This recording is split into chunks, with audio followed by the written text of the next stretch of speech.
Hello everyone, I am William Strife and welcome back to my Minecraft world.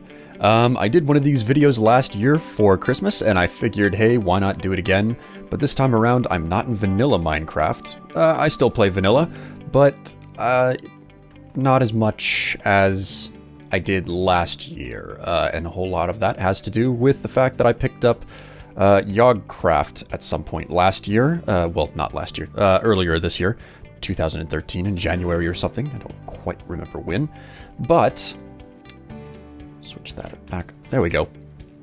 I played a whole lot of Tekkit back whenever it was new, and I lost interest in it, and then the Yogs started, they made their own pack, and I thought to myself, well, I don't think I'm going to bother with that, and then I saw Yogcraft, and I thought, okay, well, that has got me interested. So I started playing.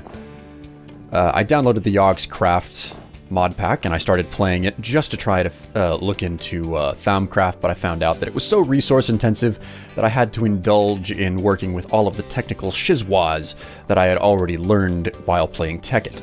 So here I'm going to show you what I've built over roughly the past year on my own in this single player world. And this is my pride and joy right here. This is what's known as the Solution Tower. As you should know, the company is called Strife Solutions. I came up with it, I don't remember how long ago, but this is the Solution Tower. There are 4 levels to it. The first one is too tall. Each one is color-coded. But the last thing that I'm going to show off to you is the tower. Before I show anything inside off, I need to cover the things hanging around outside here. And there is a zombie on my premise. Get out of here. Takes a licking and keeps on ticking. Okay, so the first thing that I think I'll point out to you is the fact that if you look at a lot of this stuff, I need to turn the sound down. Sheep and whatnot are too loud. I do a whole lot of terraforming. I actually still have the seed to this world. I'll load up the vanilla. Well, not the vanilla, but I'll load up the world as it looked before I started working, because I reseeded it specifically for this video in a separate world file. But I like to do lots of terraforming whenever I build a base, as in, you know, in the real world, if we need to build a new facility, if any company or anybody builds a new building, what do? They carve into the land and they like build a retention wall. So that's kind of the idea that I had going. But, and for those of you who have no earthly idea how to play Tekkit or its complexity, feed the beast, any of that, I'm sorry, but you're going to be lost. I'm not here to explain how the mod packs work. I'm just here to show off what I've managed to build, keeping in mind that this is a lot of work in the long run. So, first thing to show off is the rubber grove. These are Industrial Craft 2 rubber trees. In Tekkit, there's a whole lot of wiring and technical things that you engage in, so naturally you have to insulate your wires, and here's a resin deposit. I'll just show you real fast for those of you who might be interested. Right after saying that I'm not going to show any of this off, but rubber deposit, you use a tree tap on it, and it gives you sticky resin. And my achievements have reset. So you cook up sticky resin, you turn resin into rubber, and then you use the rubber to insulate wires and whatnot, so it gets extremely out of control very, very quickly for how technical things get. What the? This place is properly lit up. What are you doing in here? Oh, son of a bitch. Ow. Stupid skeletons. Okay, there's just so much to cover. I'm trying to do this fast because I don't want this video to become just horribly long. I'm also wearing power armor, which allows me to fly. As you can see. Actually, all of this power armor that I'm wearing, I've put invisibility cloaking devices on it, so I still get to look at myself wearing the right stuff. And for those of you who are aware of the power armor mod, I much prefer the jetpack because it works a whole lot more like the flying rings out of classic Tekkit. Over here, I used to have a very, very large manual farm. 9 of the... a 3x3 grid of 9 farms. These are the only ones left, though. The carrots, melon, and pumpkin farms. But they all looked like this. And the reason why I removed the farms was because I replaced it with this facility. This is actually the most recent addition to everything. These are multi-block farms from the forestry mod. And they're fully automated. They manage themselves. All I had to do was set them up. Getting the resources together wasn't cheap, especially given that I decided to build them out of brick. Anybody who's played enough Minecraft knows that brick is not easy to come by. Oh, and these are inverted lamps from Red Power 2, I believe it is. Wondrous mod, Red Power 2. Too bad it hasn't been updated or more or less abandoned by whatever the mod maker's name is. I can't remember what her name was. Anyways, 4 full-sized farms. They manage themselves after setting up. And down here, this is the gut work of the farm system. It has its dirt, its seeds, its fertilizer, and its water. They all get their water from ender tanks I pump out of a lake somewhere to keep things hydrated. And, you know, finished product gets pumped out the side, goes through these tubes, and gets filtered, if I'm not mistaken. Oh, yep, there you go. It gets filtered into this chest right here, which then feeds into a fermenter, and the fermenter turns organic material into biomass. The biomass is piped into this ender tank with a different color code on top. You see the water tanks have a color code of blue on top. The biomass tanks have a color code of green on top. So they get pumped into this, and I have a storage tank somewhere else on the grounds where I keep biomass. And most of this is run by biogas engines running off of biomass. Pretty simple and straightforward. Like I said, not trying to explain how all of this works. Built it all myself. This is sandstone brick from not sandstone, is it? Sandy brick. That's it. This is sandy brick from the Railcraft mod, one of the few mods that I haven't really bothered with. Railcraft. Moving on, I have a small sugarcane farm that I've still got sitting around here. Over here is the storage platform. This used to be a little bit of a hill or a mountain that I leveled off and squared. This is the oil facility, and I'll pop upstairs first to make a point. Buildcraft adds oil to the world, and you can use it to power combustion engines, and you can also refine it into fuel. So over here is the only tank with any fuel in it. How much is in that?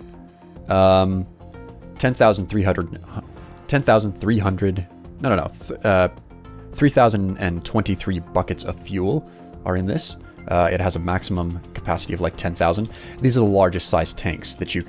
These are the largest size liquid tanks you can make as a multi-block structure from Railcraft. But this one is empty. All of these used to be full. I think they all used to be full. Can't quite remember.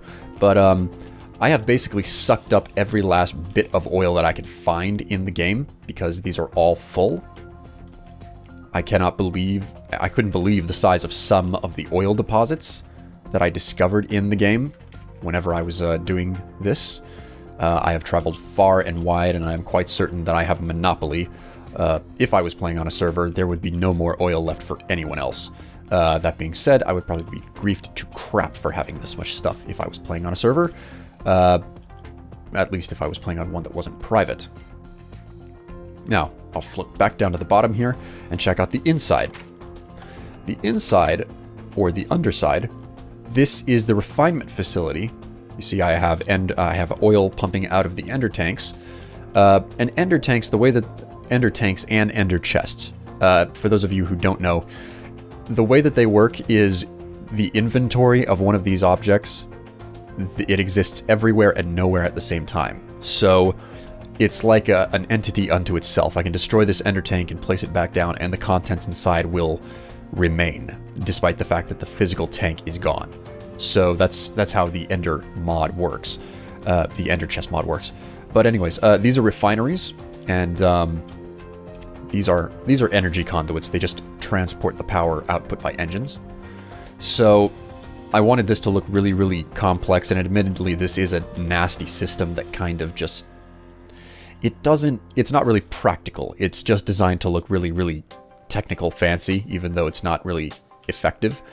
But oil into the back, these things get power from the energy conduits whenever they're hooked up, and refine it into fuel. Fuel gets pumped out and sent through these tanks, and sent back into this ender tank with the yellow color code on top, and this is the fuel ender tank. Now, the oil facility is off. I've never really liked oil because the combustion engines that use fuel, they're liable to explode. So I've never really used them. Anyways, these are the spare torches that I put up to keep the redstone engines running, but there's not a whole lot of point in the redstone engines running right now because I've basically left the facility alone. Moving right along, so much to cover.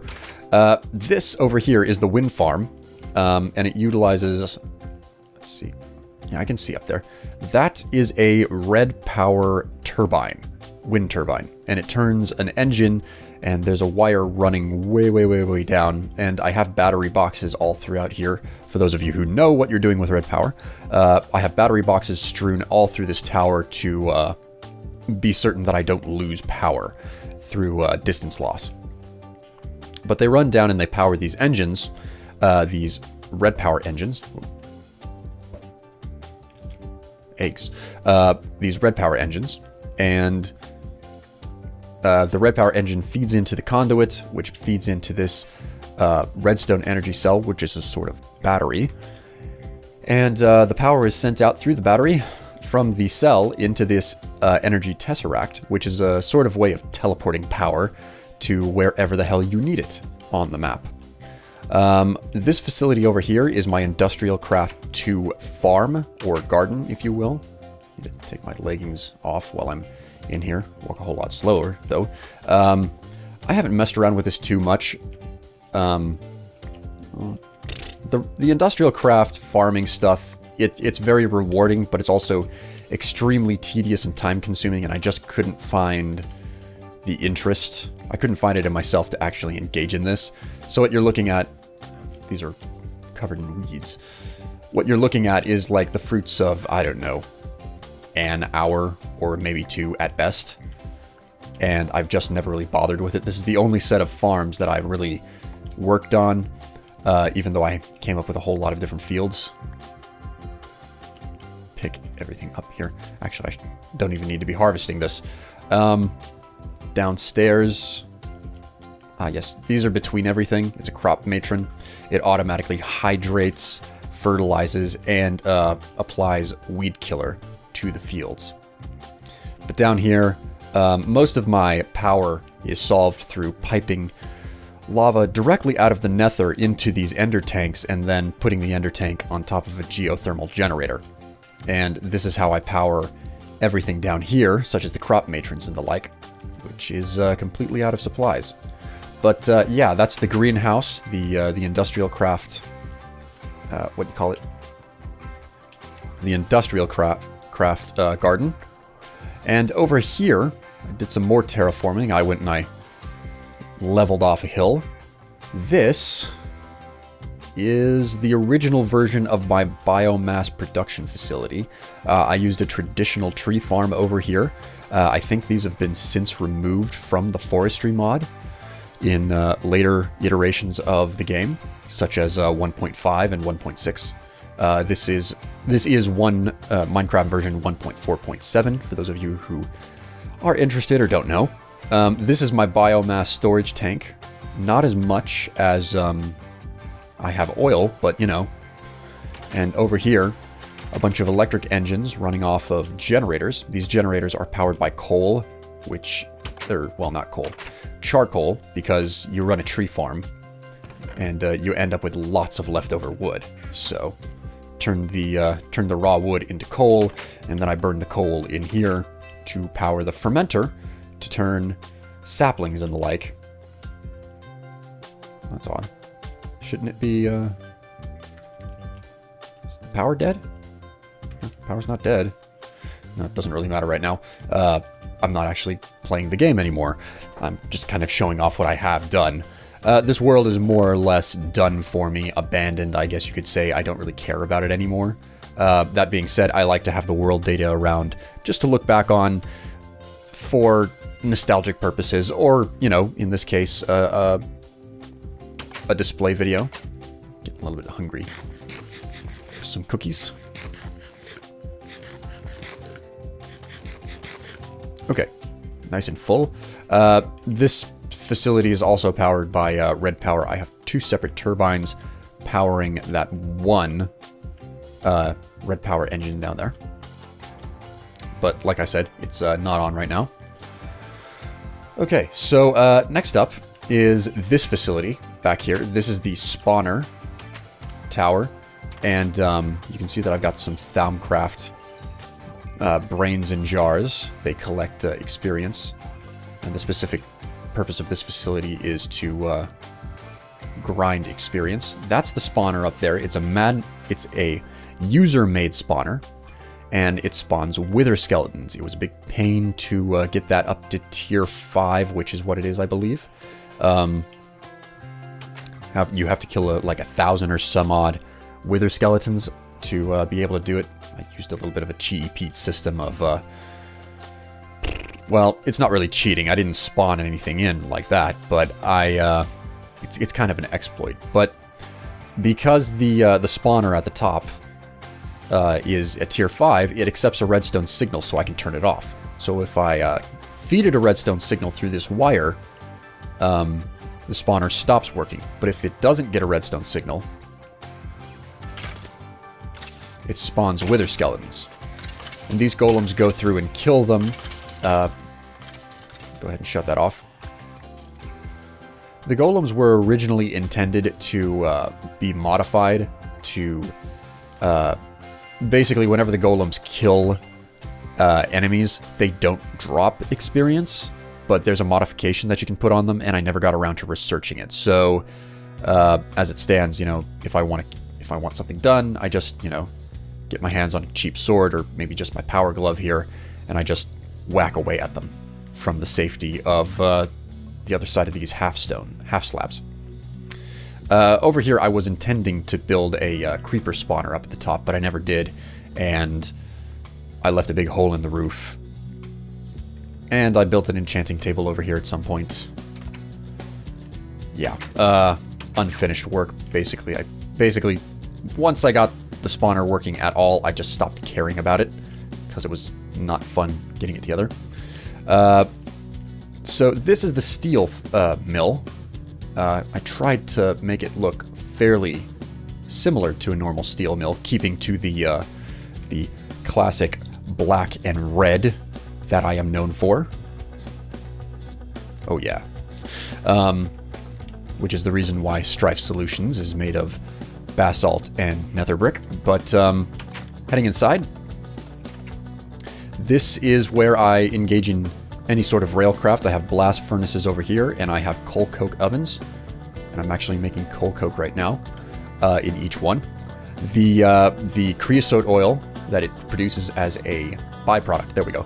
The creosote oil that it produces as a byproduct is pumped out these pipes, and it's sent up into this large tank up here, of which it has... it's more than half full of creosote oil at this point.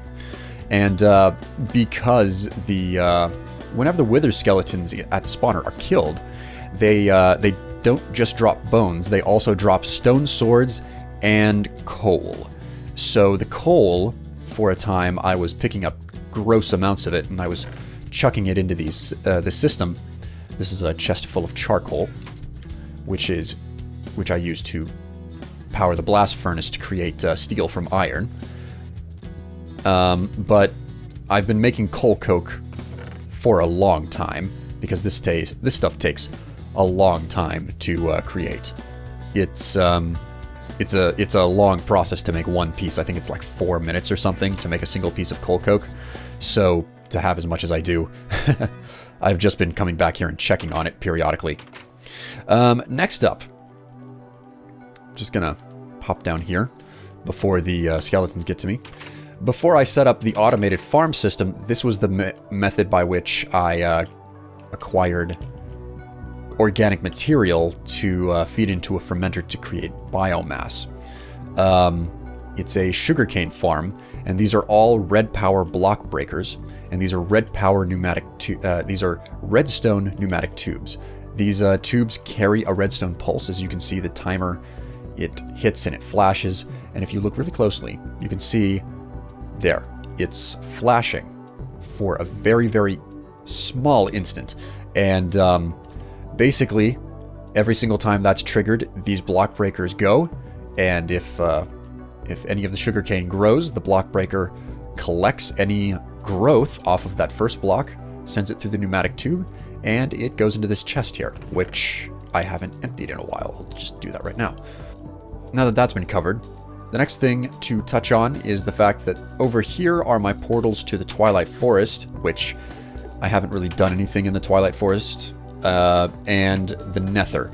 Now the Nether I'm going to visit specifically because the facility, the Strife, the Solution Tower, is built out of nether brick.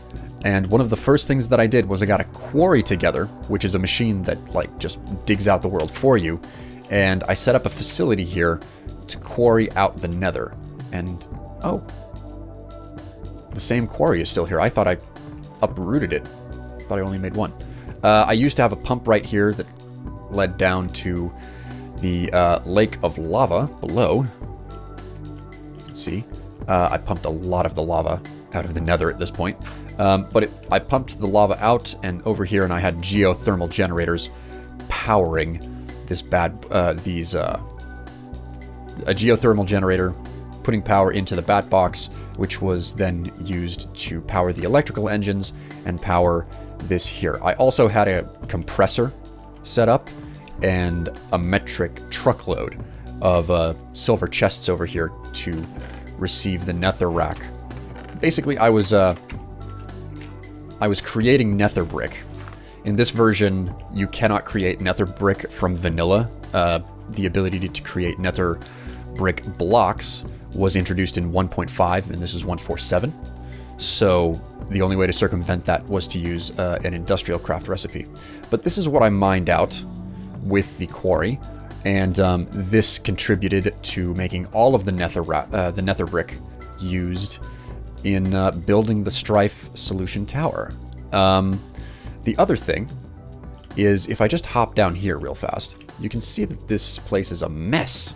I have actually had to... This used to be my pumping facility in the Nether, where I would pump lava out of the guts of hell and into an ender tank, which would be sent back to the facility to power my machinery. But it stopped working at some point. Just the lava in general was not being sucked up, and I think I actually removed all the source blocks, and all I have left here is just flowing lava, which isn't good. Now to head back to the real world. Ooh. Ooh. Okay. Ooh, it's morning. I can hear them burning to death out there. Go. They're dead. I suppose you guys might want to know what this door leads to. It's just a pool that I once had. It goes fairly far down.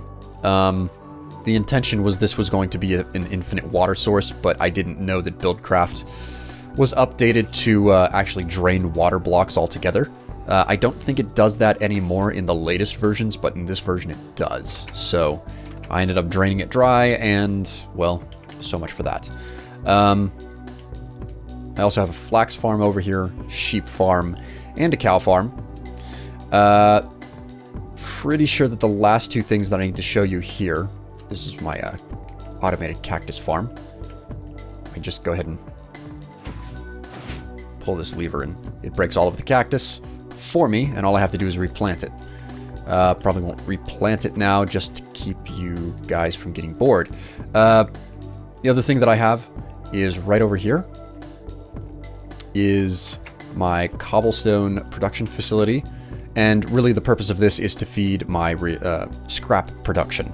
my recycling facility, which I'll show you inside of the building. But these are block breakers, just like the ones in the sugarcane farm, and the water and the lava meet down below, create cobblestone, and then the block breakers break the cobblestone, suck it up, and send it off to this chest, which goes off to a recycling system inside.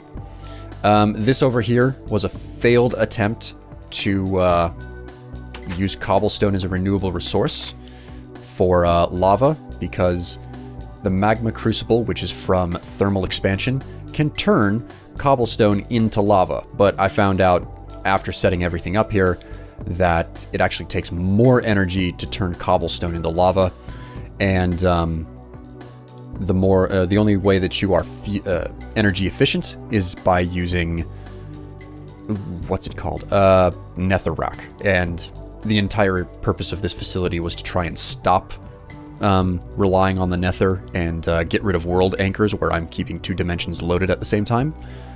So once I found out that I had to have netherrack, I was like, well, so much for that. What's the point? I'll just stick with the lava, because that system is all... I'll just stick with pumping pure lava out of the nether, because that system is already in place. But anyways, that's everything as far as around the facility goes. So, now for the solution tower. I am running out of food quite quickly. Okay, so solution tower. The first thing you're going to notice is that I have a really kick-ass door. And it's automatic from the inside. Took me a long time to get the guts of this thing working properly. One of my first experiences with intricate redstone designs. But we're going to start with the design of this facility, moving counterclockwise. To start off with, there's storage. This is where all of my components and machine-like parts go, basically for any possible need. This is where all of my metals and ores go, once they've been processed and smelted and whatnot.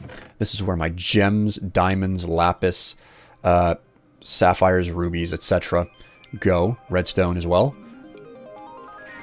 Over here, this is the organic chest. I try to keep this down because most of the organic components I gather have more proper use elsewhere, like in the biomass production. Here is all of the foodstuffs that I can use, so I can cook cakes and cookies and cook raw chicken, whatnot. You know, just lots of really, really good stuff.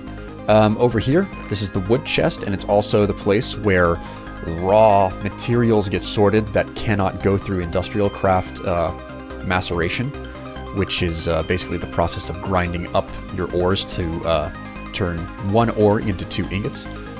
The materials that don't go through an industrial craft macerator are lead, ferrous, tungsten, monazite, and cinnabar. I'm pretty sure that all of these come from different mods. Lead and ferrous, I think, come from thermal expansion. Anyways, over here I have various components ranging from fencing to piping to scaffold, wire, saddles, just miscellaneous technical components. I try to keep this chest on the vanilla side. This is the overflow chest for my sorting system. Anything that's not in the system to be sorted to A, B, or C comes into this chest after it doesn't match up with anything else in the system. Over here, this is the more buildcraft oriented components. That's just a generic organization though. Here we've got some thermal expansion redstone energy cells, wafers from red power, gears, industrial craft, all sorts of stuff. Here is lots of the miscellaneous things. This is, everything in here is really, I'm never going to use it except on a very, very unique occasion. That's kind of the purpose of this, such as paint brushes for red power sorting systems and whatnot. Over here is my uranium chest. These are all fuel cells for my nuclear reactor below the facility. One vertical strip of these is all I need to power the reactor, and I'll show you that in a minute, but I've dug up a lot of uranium. These are uranium blocks over here. I also have empty cells and dense copper plates to make more of these fuel cells if I need them. And the nuclear reactor serves the purpose of powering a device called the mass fabricator, which makes something called UU matter, which is universal utility matter. And with it, got a lot of this stuff, with it you can open up a crafting grid. And here, did I get that backwards? Here, by just putting UU matter in this pattern, I can get 10 copper dust out of it. So another one that I know of is diamond. It's a full block. I don't remember what the crafting recipes are for UU matter. Saw some snowballs there for a moment. But it's good stuff to have on hand. And then over here are miscellaneous blocks: reinforced stone, concrete, amber, moss stone, etc. I also have a portal gun here, and I'm not, no joke, this is a literal portal gun. It's where these things come from the game Portal, is what they're based off of. So the next thing that I'm going to show you is right through this portal. This leads to where I quarry out the entirety of the world to amass my materials. It's going to take a moment to load, but I have run no less than 10 quarries at their maximum size down to bedrock. And I did them all side by side. So it's like you look over here, oh, that's nice, that's small. This quarry that's set up right now, the frame, it's the maximum size that a quarry can get. I've dug all the way down to bedrock. And over here, I ran one right next to it, but this is the part that really most people will just drop their jaw at. This over here is 8 quarries run side by side in 2 strips. So 4 quarries, 1, 2, 3, 4, 5, 6, 7, 8. If you will. 8 quarries altogether, plus 2 over there. Run down to bedrock. I have just absolutely marred the landscape in the process of amassing what I have. And was it not for the fact that I kind of lost interest in playing the game altogether, I would have done it another time and another time to make this one big, well, closer to a big square. The way that I did this was several weekends in a row.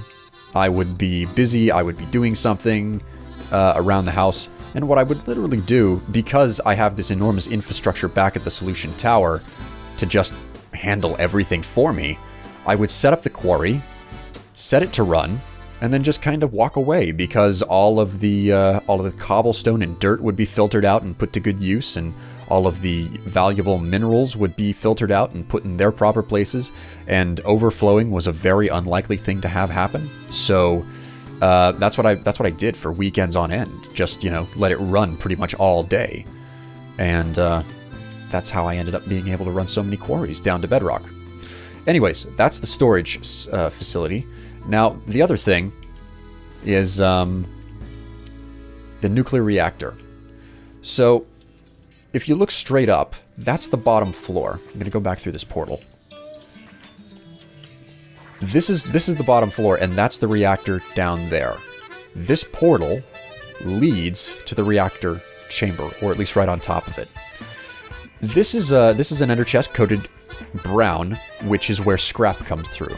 The scrap is then fed into this chest to be held, and then it's fed up into the mass fabricator. Now, scrap reduces the amount of power a mass fabricator requires to do its job, because the mass fab is just an absolutely power-hungry beast. So, the mass fabricator is the reason why I even built this nuclear reactor from Industrial Craft, and this is a bit of a complex layout, but by putting one quad cell up in this corner, and then, what is this, 5 dual cells in these sections right here, this nuclear reactor generates, 300 megawatts per tick, or 3,000 megawatts per second. So it generates an incredible amount of power, and it will not overheat. It's completely stable. There are more efficient designs out there, but this is a pretty high-level reactor design that I came up with. Actually, I didn't come up with it. I found it somewhere online. I don't remember where I found it. This is a world anchor, which is used to keep the area loaded. So, it stays on as long as it's working. But yeah, the mass fabricator is what creates that pink UU matter, that universal utility matter. And the entire nuclear reactor that I built serves the express purpose of powering it. So, head back up, show you the rest of the facility. This is the diamond production. Coal comes down through the sorting system into this rotary macerator. It grinds the coal up into dust, and it combines it into this crafting grid, coal dust plus flint, to create a coal ball. And the flint is sorted down into this chest. So the crafting table gets the dust in from a pipe, and it pulls the flint directly from the chest above it to craft the coal balls.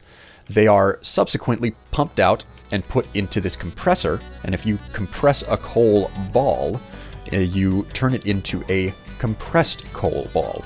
You combine 8 of those with a obsidian block to create a coal chunk. So I pumped that out and put it into another compressor, and if you compress a coal chunk, it'll make a diamond. I don't have any here though, so if I just hit U on this, see, if you put a coal chunk in a compressor, it makes a diamond. And I've made a lot of diamonds this way. Unfortunately, I'm kind of cleaned out at the moment over here. Plenty of diamonds here though, blocks of diamonds and the like. Anyways, moving on. Over here is the recycling facility.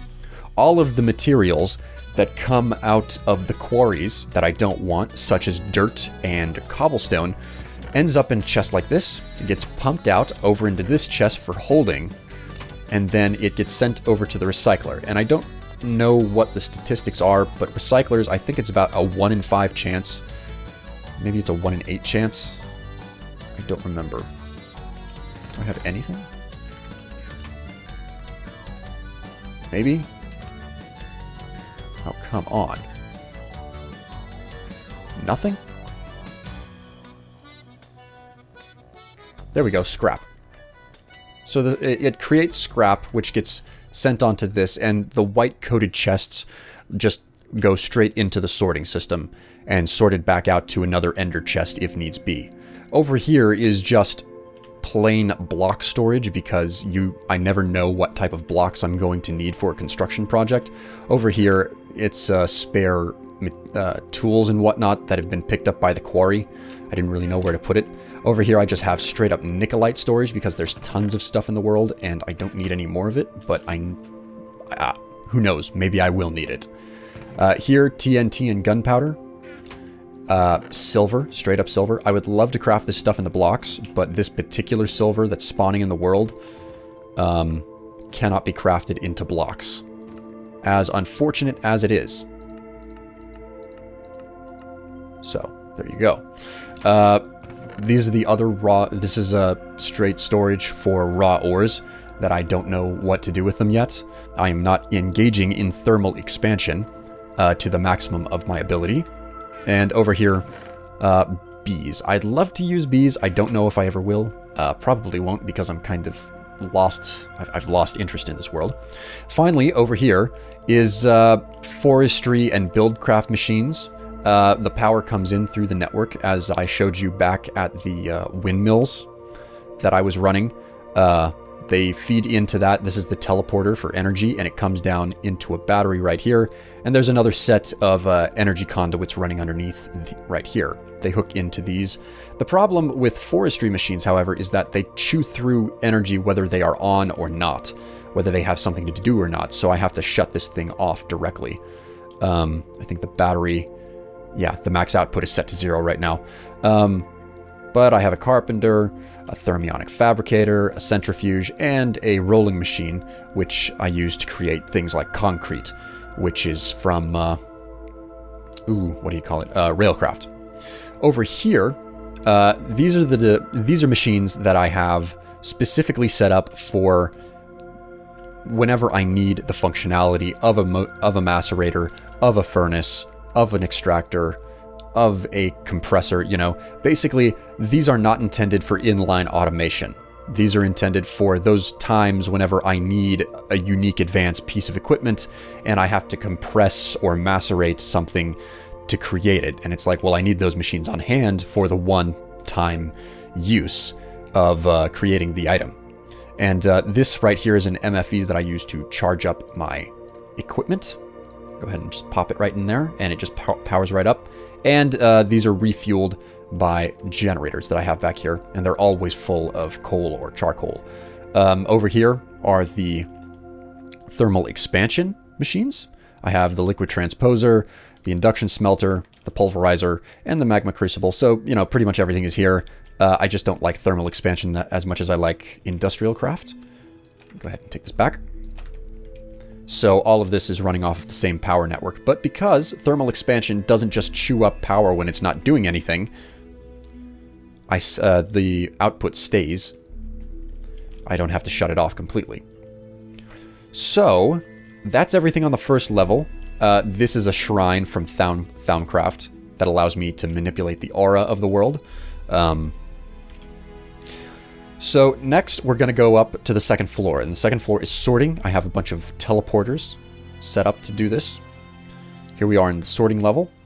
And this is the sorting system. It's red power. God knows what I'll do if I ever move on and start playing, you know, Feed the Beast or Tekkit or whatever have you again.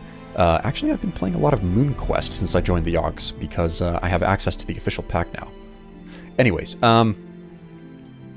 red power.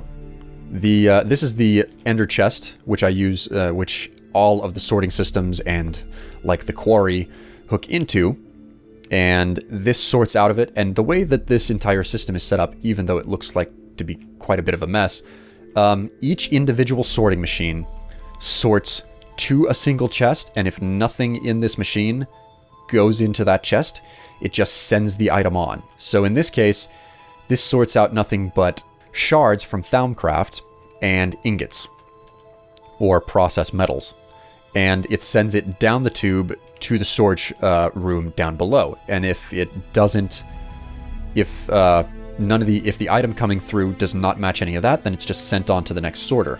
And this one splits out things like scrap and forcesium, which are this heads down to the nuclear chamber where mass fabrication occurs. This one right here sorts between sending stuff on, sending stuff into the gems chest, and sending raw ores over here to be sucked out and macerated and processed through these red power furnaces.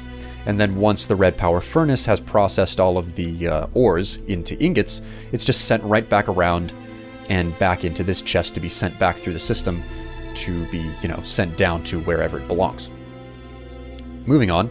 It follows this system. This one sorts out to there and sends on to the next sorting machine, and it does this all the way through until it reaches over here, where it sorts out bones, flint, obsidian, and coal.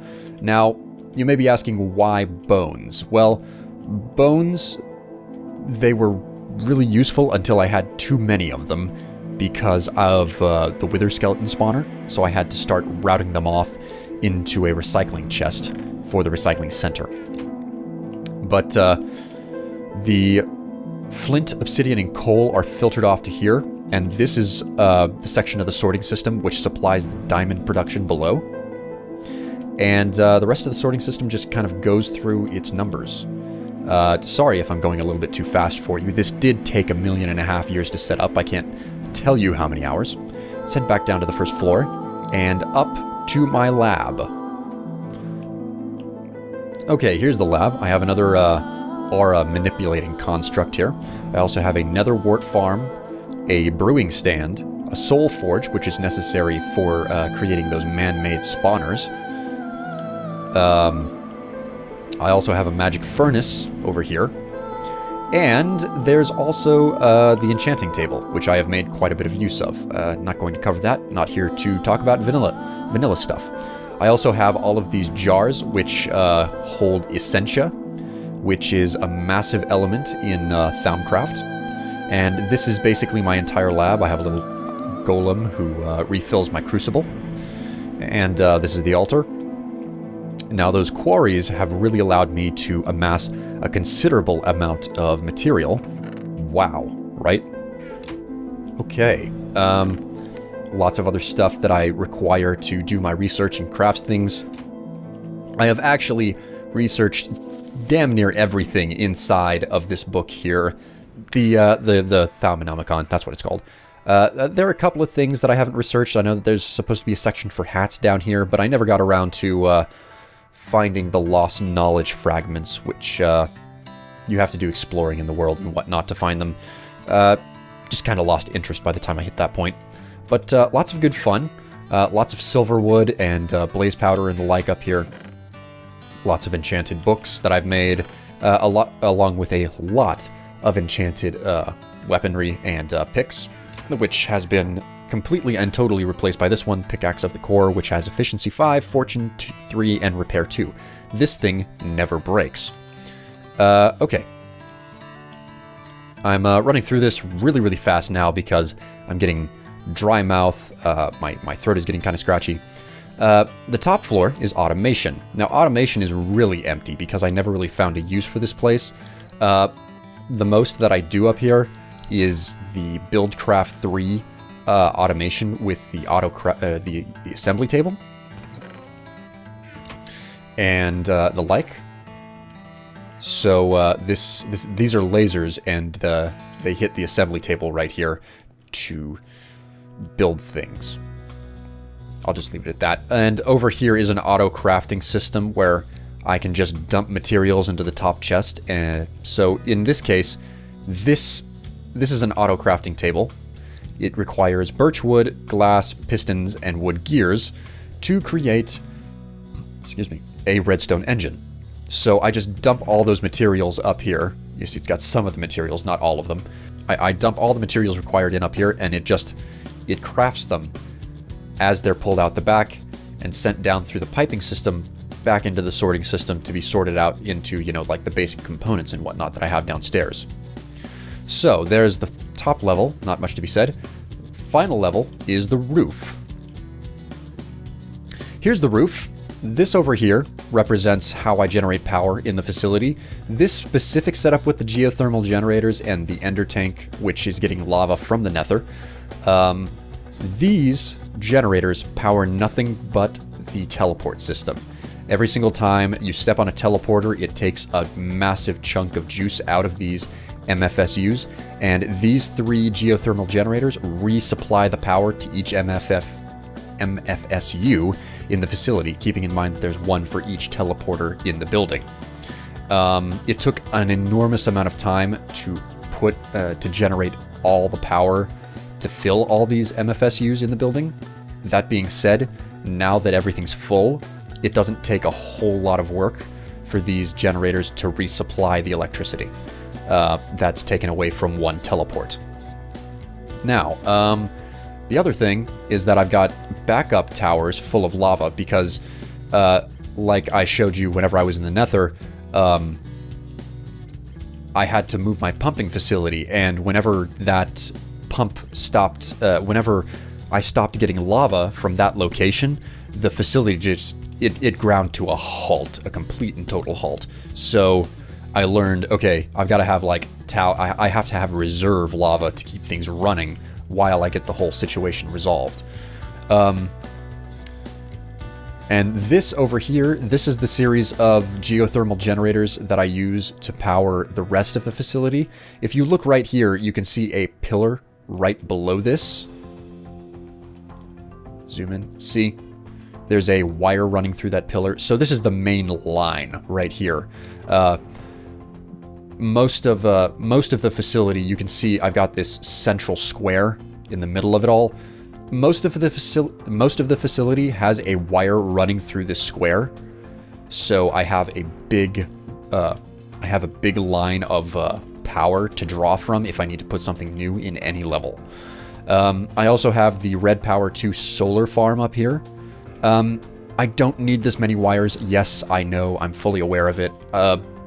But I just kind of like the way it looks this way. Actually, it's a bit of a mess. I probably shouldn't do it this way. But this solar network up here is what powers the furnaces for ore processing on the sorting level. I also have the turbines up at the top, supplying additional power to the power network and the energy tesseract. And yeah, that's pretty much it. Just go ahead and hop back down to the first floor and head out the back door. That, my friends, is my experience in FTB and Yogcraft. I know what I'm doing, you know, the details are not lost on me. I've been having a lot of, you know, I have since pretty much given up on this because it's like, well, I've done so much, and while there's still more mods that I could look into, I'm just kind of losing the, I don't see the point anymore. But this building design right here, this is here to stay. I've rebuilt this building on 3 different occasions on separate servers, including one on my vanilla server, which I showed off last year.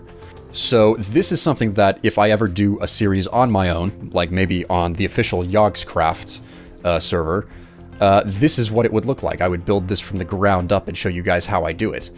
The other thing that I have to show you is that I've dug up the seed. You should find the seed for this world in the description.